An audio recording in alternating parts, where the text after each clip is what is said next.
The yellow envelope, creased and weather-stained, lay on the mahogany table at the center of the congressional hearing. No one reached for it, not because it wasn't important, but because of the name typed across the front. Judge Robert A. Crockett, deceased, federal, father. It was a name that echoed like marble across the chamber. Jasmine Crockett's father. And it was his signature that had authorized a mass eviction order, one that drove dozens of elderly tenants out into the cold with nothing but silence and expired rent notices. And now Thelma Ruiz is back, not to reclaim a home, not to beg for aid, but to testify, to stare down the very same machine of laws that once erased her from its memory. To say aloud in front of the nation what no one had dared admit, that the system didn't just fail people, it punished them, and it started sometimes right inside a family dining room. When the great doors of Congress closed behind Jasmine Crockett, the sound was not ceremonial. It was final, like a verdict she didn't get to appeal. The marble steps were slick with rain. Drops slapped her cheeks like the cold fingers of truth. One that whispered, "Inside," they clapped. Out here, the poor still have nowhere to go. Her coat was soaked, her umbrella flipped inside out. Her hair, usually straightened for press photos, now clung to her face in long, wet strands.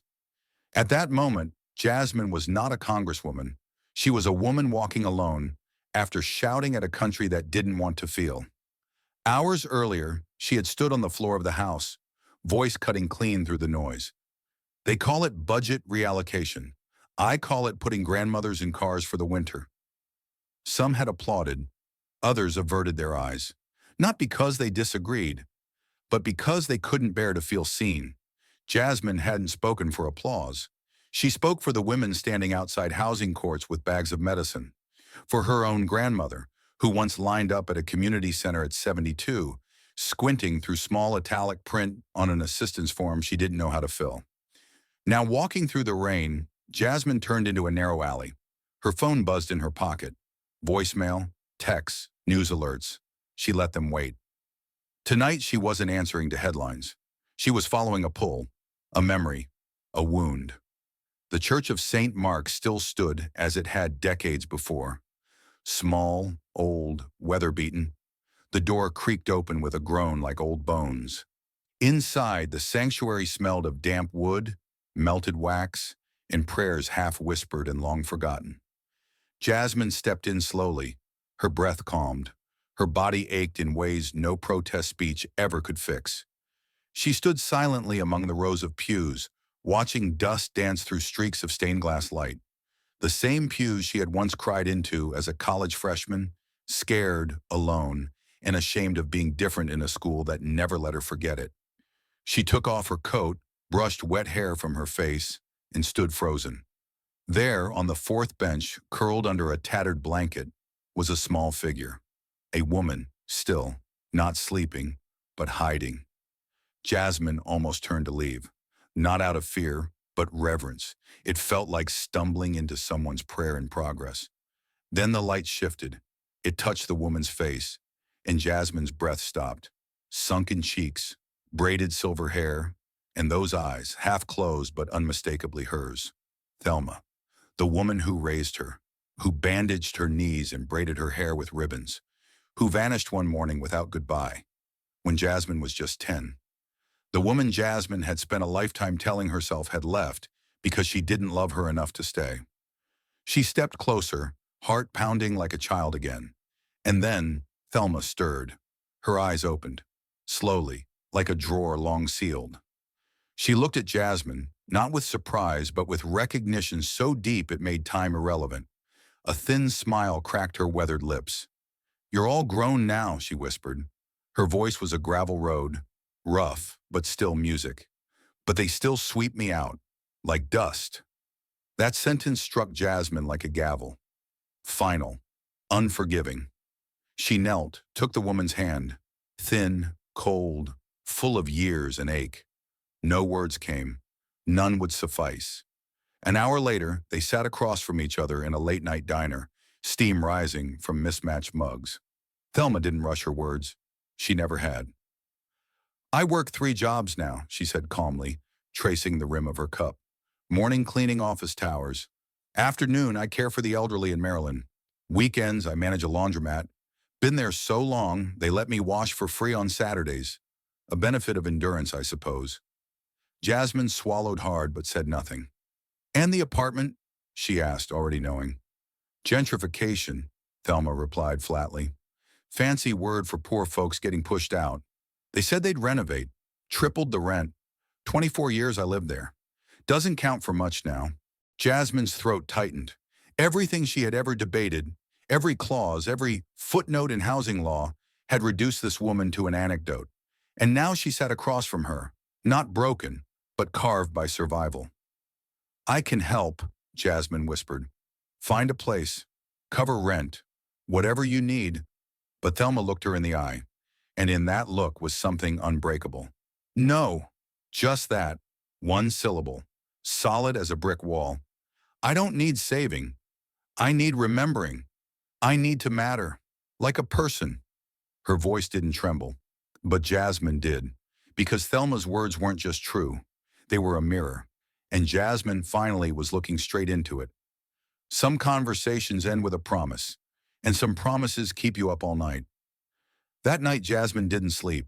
She sat by the window of her apartment, the city lights casting long shadows across her face, making her look older than the years she'd earned. Her hand rested loosely on a mug of ginger tea gone cold, while her mind paced frantically through a maze of questions that refused to settle. She had fought for justice before, but this time, what Thelma had told her wasn't just a tragic story, it was a system failure, and that made it more dangerous than any campaign fight she'd ever faced. She opened her laptop and called Marcus Beale, her most trusted investigator, the same man who'd helped her take down 3 state-level corruption rings. His voice was as alert as always, even though it was nearly 2 a.m. Marcus, I need every eviction record filed through D.C. Housing Court over the past 2 years, she said. Focus on the southeast quadrant, old buildings, low-income tenants, mass evictions, as many as you can get. There was a pause, not because of the scope, Marcus had handled worse, but because he knew Jasmine's tone in moments like this. This wasn't a task. This was personal. Got it, he said quietly. I'm on it. 3 days later, the files arrived, stacked high like a paper fortress. Dry bureaucratic language spilled across every page. Eviction order processed. No appeal filed. Rent increase complaint under Section 16C, but Jasmine wasn't hunting in the surface dust. She traced each record with care. Who filed it, who owned the property, and most importantly, who was really pulling the strings behind every shell company. And then it appeared, neat, unassuming, sterile as a scalpel. Goldspire Holdings, LLC. At first glance, just another real estate firm claiming to revitalize communities. But as Jasmine dug deeper, the blueprint of a larger machine began to glow beneath her desk lamp. Calculated, ruthless, and so layered it was nearly invisible. Goldspire was a mask. Behind it, through a tangle of parent corporations, sat Covenant Strategies, a multi-armed powerhouse spanning finance, legal services, lobbying, and high-end urban development. And at the top of that pyramid, Senator Raymond Gable. You've probably seen his name on the news. A silver-haired man in crisp gray suits with a trademark closed-lip smile. A man who had opposed every housing bill Jasmine had introduced during her last 3 terms. Harvard-educated, former global finance advisor, and a mouthpiece for phrases like, "We need efficient governance, not emotional policy." But Jasmine saw something else now. Gable wasn't just political resistance. He was a chess master, using legalese as pawns to systematically clear neighborhoods of the people who could never afford to fight back, only to flip those same parcels of land for 3 times the price. And Thelma? She was one of hundreds, quietly swept out with the morning trash. Jasmine flipped through page after page. The evictions followed a chilling pattern. Same legal firm, same templated notice, same sterile e-signature stamped by faceless software. No space for empathy, no line that said, "Tenant is elderly," no annotation that read, "Lived here 24 years," just approved, expelled, redeveloped. And if you think Jasmine leapt to a microphone and called for justice right away, then you don't know Jasmine. She didn't rage. She waited. Because Jasmine Crockett knew that true justice wasn't in how fast you react, but in how deeply you understand what you're fighting. She was no longer just a congresswoman. She was the child who once believed she had been abandoned, now realizing that the same men who drank from her parents' wine glasses were the ones who signed papers to evict the woman who raised her. She closed her eyes and wondered, how many handshakes, how many clinking glasses at fundraisers had been exchanged for one cold eviction order that threw an 88-year-old woman into the street? But she needed more. More than outrage. More than patterns. She needed the name of the person who signed Thelma's eviction papers. Because knowing who allows injustice is not enough. You have to know who made it law. Some names, when they appear on a piece of paper, are just ink. But others, when they surface, drag with them an entire house, the scent of dinner from a childhood long gone, the weight of a hand placed softly on a little girl's head, and a betrayal so deep it makes the air feel thin. Jasmine sat frozen at her desk, surrounded by stacks of files filled with numbers, ordinances, property records, all as lifeless as bricks. But when her eyes fell to the bottom of one final eviction order, her heart felt gripped by an invisible hand. Legal representative for Goldspire Holdings, Thomas R. Crockett. She recoiled in her chair as if slapped. Her fingers trembled slightly. Her eyes stayed locked on the name, not bolded, not underlined, just typed plainly in Times New Roman. And yet it sliced through her memory like a knife honed on quiet years. Thomas R. Crockett, not a stranger, not some faceless cog in the legal machinery. He was Uncle Tom, the man who once lifted her onto his shoulders and called her firecracker for her fierce stare and sharp little mouth. The one who tousled her hair at her 7th birthday party while she fumbled through a plastic princess dress. The one who sipped whiskey with her father in the den, leaving behind the smell of Havana cigars and oak-paneled confidence. No way, Jasmine whispered, not as a thought, but as a physical reflex. She flipped back through the file, double-checking addresses, signatures, timelines. It wasn't a mistake. The law office on K Street, the same signature, firm, exact, unmistakably his. A knock at the door. Marcus stepped in, holding another armful of documents. I found older records, he said. Looks like Tom Crockett represented over 70 cases in this string. Want me to email them? Jasmine turned slowly, her voice cold and clipped. Do you know who he is? Marcus hesitated. Lawyer, former associate of my father, she cut in, her tone low but sharp enough to splinter wood. He used to sit at our dining table every holiday. He was a groomsman in my parents' wedding, and now he's the one who signed the papers that put the woman who changed my diapers out on the street. The silence that followed was thick. Marcus said nothing. Some revelations are too sacred for commentary. Jasmine rose and walked toward the window. Outside, dusk was settling in. The world looked blurred, as if reality itself had fogged over from a past that refused to stay buried. She closed her eyes and the memories rewound like film unraveling. The long blackwood dinner table. Her father at the head, always in a white shirt, tie loosened, gold watch glinting on his left wrist. Tom seated beside him, cracking jokes with a grin that never quite reached his eyes. Her mother, smiling politely, carving roast beef with effortless grace. And Jasmine, a little girl swinging her legs under the table, feeling like she belonged in a world that now felt like fiction. It wasn't safe. It had been a school for silence. And that silence had signed an eviction order against the only woman who had ever made her feel truly held. Jasmine turned back to the desk. She picked up the file again, not out of curiosity, but with the clarity of someone sharpening a blade. We need every case Tom Crockett signed in the last 10 years, every company he represented, and Marcus, she paused, meeting his gaze with steel. I want a full trace on campaign contributions to Gable. I need to know how much of it came from Goldspire. Marcus gave a tight nod and stepped out. The door clicked closed behind him. Jasmine stayed seated, alone. She opened a drawer and pulled out an old photograph. her younger self standing between her parents and Tom at her elementary school graduation. Everyone was smiling. She looked closely at Tom's smile, the half curl of his lip, the sparkle in his eye. She used to think it made him seem clever. Now she knew better. It was the look of someone who always knew exactly what he was doing, even when what he was doing was signing a document that would throw an old woman into the street like she never mattered.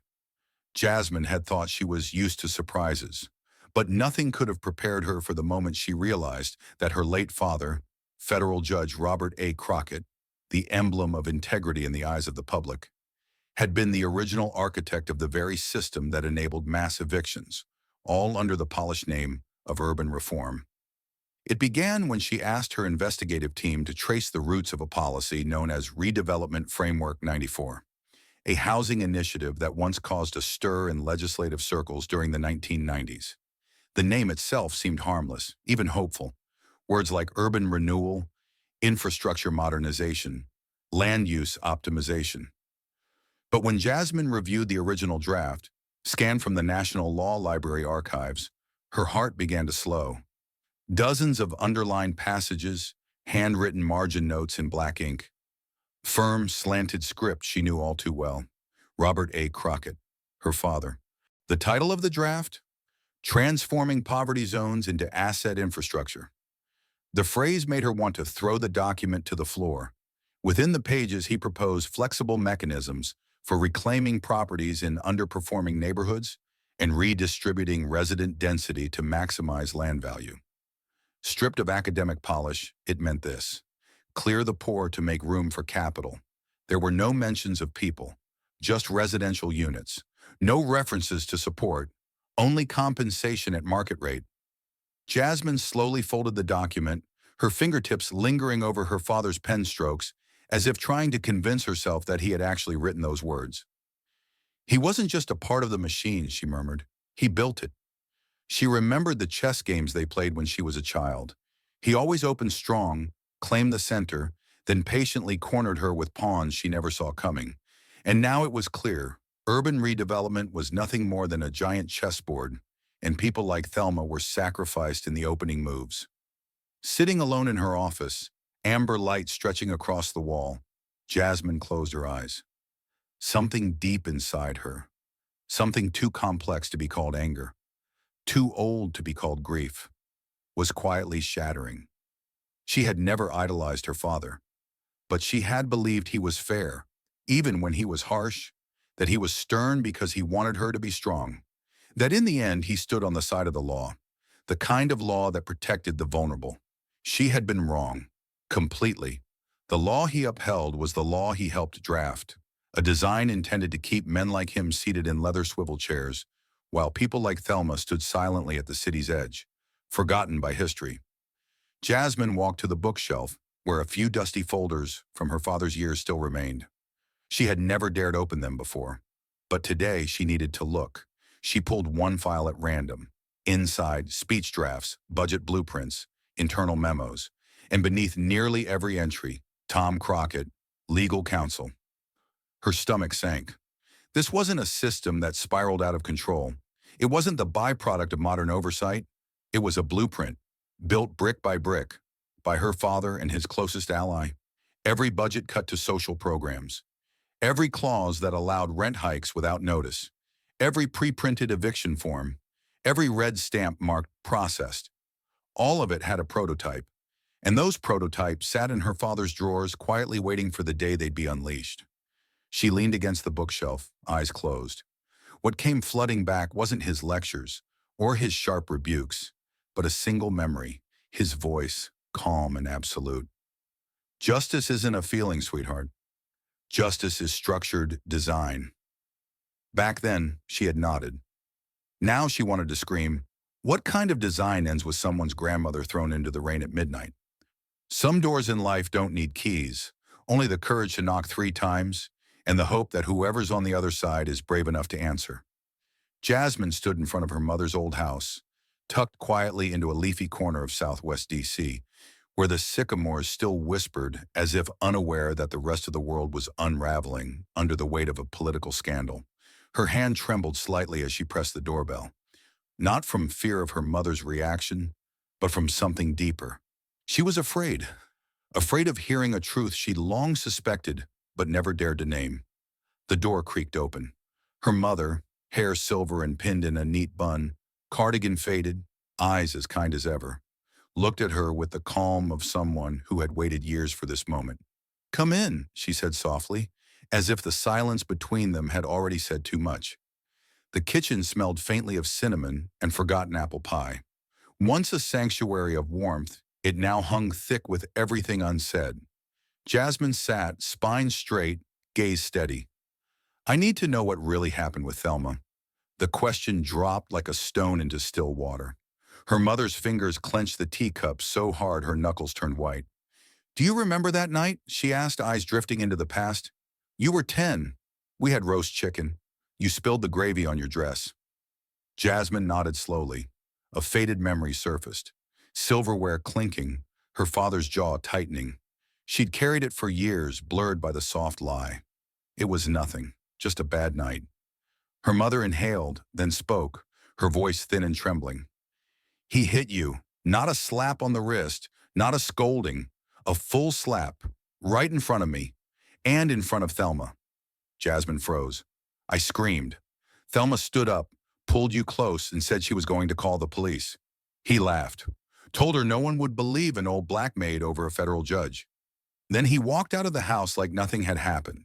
Her mother rose, opened a drawer, and pulled out a worn envelope, thick with age and memory. "These are the payments I sent Thelma. I helped her disappear. I found her a place, told her never to come back, never to speak of it, never to let you find her." "Why?" Jasmine's voice cracked, almost a scream. "Why would you let her go like a criminal? She loved me. I thought she abandoned me." "Because I was afraid," her mother said, and for the first time, tears streamed down her cheeks like a dam finally giving way. "I was afraid of losing him, afraid his career would collapse, afraid of the press, of raising you alone in the wreckage of his reputation. So I paid for her silence. I bought her silence with money, and I let you grow up hating the only person who ever held you like a mother should." The room fell into sobs, not just hers. Jasmine walked over and placed a hand on her mother's shoulder, not to forgive, but to hold them both steady, so the pain wouldn't sink deeper into silence like all the winters before. "I don't hate you," she said gently, "but I need you to understand. The truth isn't just the past. It's the reason Thelma is curled up in a church pew tonight, in a city my father helped design to erase her." She looked into her mother's eyes, not as a daughter, but as a woman standing at the crossroads between justice and blood. Outside, the rain returned. Not a cleansing rain, but the kind that arrives when there's no more room left to hide. On a Monday morning, the Capitol building seemed to shine a little brighter, but no one knew that what was about to unfold inside wasn't a ceremony of light, but an eruption of truth. Jasmine stepped into a hearing on urban redevelopment and elderly housing rights, a session expected to be routine, buried in legislative minutia. But she hadn't come to read prepared remarks. She hadn't come to add another paragraph to the congressional record. She had come with Thelma Ruiz, the woman who once mopped courtroom floors, who held her hand during childhood fevers when her mother was too weak to stand, who was erased from her apartment after 24 years of silent tenancy, who was evicted by a system bearing her father's name at the bottom of its paperwork. The chamber quieted as Jasmine rose, her voice crisp and unwavering. "I yield my time to a witness, not a scholar, not a lawyer, but someone who has lived beneath the weight of the very laws we sit here debating." Heads turned. Some eyebrows lifted. Others sighed, their faces politely braced for a sentimental detour. Senator Vellum, a tall man with a long face and the vocal tone of a dusty cassette tape, cleared his throat. "Congress is not the place for personal storytelling. We're here to examine facts, not feelings." Jasmine rose. Not in anger, not with fire, but with the kind of calm that settles the water before the storm hits. "Senator," she said, eyes locked onto his, "laws aren't written in offices. They're carved into the backs of people like her. They come from calloused hands working 3 jobs to keep up with rising rent. They come from appeal letters denied for being late, because the person writing them was hooked up to an oxygen tank in the ER. Law is not numbers, law is people. The room thickened, but Thelma hadn't spoken yet. Jasmine placed a steady hand on her shoulder. Thelma stood, slowly, spine straight, her brown wool sweater pressed smooth at the collar, hair pinned back with a fraying ribbon. She held no notes, no speech, only memory and truth. She looked directly at Senator Vellum. Her eyes weren't angry, just tired and sharp as glass. I used to clean the very courts I couldn't sit in. I wiped the chairs of men who called me mama, but never remembered my name. I knocked on doors begging for an extension, only to have them shut in my face. They didn't call me a witness. They called me a liability. They said I was too old, no longer useful. But if I'm not worthy of a tiny room, then who is? A low came from somewhere in the chamber. Thelma didn't flinch. I didn't come here to ask for my apartment back. I came to ask for justice to look me in the eye for the first time in my life and feel fear. Jasmine sat again, eyes misted, voice unwavering. She doesn't need our pity. She needs our change, not with another resolution, but with the courage to face the machinery we've been allowed to run unchecked. How many others were pushed out in silence? How many more Thelmas are sleeping under bridges while we debate whether to raise or lower the housing budget by 0.5%? This wasn't just the climax of a story. It was the moment a room full of power was forced to remember its conscience. If justice had once been a cold, unyielding wall of stone, Jasmine had decided to crack it open by using the fractures themselves. 1 month after the hearing, while television panels still debated the public sentiment ripple effect from Thelma Ruiz's testimony, Jasmine quietly transformed an old storage warehouse into the headquarters of something real. Not a glass tower, not a courthouse, but an open space where law didn't sit lifeless inside thick case books, but breathed inside every story the world had forgotten. She called it Thelma's Code. "We're not rewriting the law," Jasmine said on opening day. "We're rewriting the way people get to hear it and how they're allowed to understand it." There were no raised platforms, no leather chairs, just circles of wooden stools, low enough so no one sat above another, close enough so no one could be left behind. Thelma passed away on a quiet autumn morning. No struggle, no witnesses to her final breath. She simply drifted into stillness, like the last exhale of a candle, dissolving into the sunlight through the old window where she once sat reading letters from those who had walked through Thelma's code to share the kind of pain they'd never spoken aloud. The room still smelled of cinnamon tea. Her scarf remained neatly folded on the armrest, and on the table was a letter, carefully placed, addressed to Jasmine.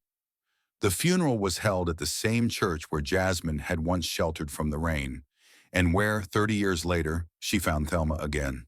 No choir sang, no long guest list, just the people whose lives she had quietly touched, with a hug, a sentence, or the grace to listen without ever interrupting. Law students sat shoulder to shoulder with women in their 80s who had once fought eviction notices. A retired police officer, once her adversary, laid a single white rose on the casket. A 9-year-old boy leaned toward his mother and whispered, "I want to be a lawyer, like her." When Jasmine rose to speak, she didn't reach for any speech. She pulled from her coat pocket Thelma's final letter, its handwriting soft, slanted, still faintly fragrant with lavender. She looked out across the church, not to command the room, but to share something too large to carry alone. And then she spoke. Her voice didn't shake, it didn't break, but every word felt hand-shaped and soul-carved. "My father built this system, but I'm the one who made it kneel." The room paused. Every face turned toward her, held in stillness. "They thought I died in silence, but you turned my voice into a national anthem." Someone wept softly, not with drama, not with grief, because those words weren't meant to mourn, they were meant to live on. The service ended late in the afternoon, sunlight pouring through the stained glass windows, casting soft gold across the old floorboards. People left slowly, lingering, like they didn't want to be the last to walk away from the warmth she'd left behind. Jasmine stayed behind, standing in the hush, her eyes tracking each footstep, each door that creaked and closed behind someone who had once been a stranger to Thelma, but would never be again. As the church thinned to its last few guests, a little girl, no older than 10, walked timidly up to her mother, took her hand, and looked up. Her eyes were dark and wide and shimmered with a strange mix of sorrow and pride. "Mama," she whispered, just loud enough for Jasmine to hear, "I want to be like her." Jasmine bent down slowly. Their eyes met, just for a moment, but long enough for memory, past and future, to thread themselves together in a silent stitch. She smiled, not rushing the answer. She simply placed a hand on the girl's shoulder, gentle as breath, and offered what sounded like a blessing passed down through generations. Then start by never walking past someone who's invisible. Outside, the evening began to fold gently into itself. The wind rustled through the trees as if Thelma were still there, somewhere between shadow and sunbeam, smiling quietly at a world that, at long last, had begun to listen.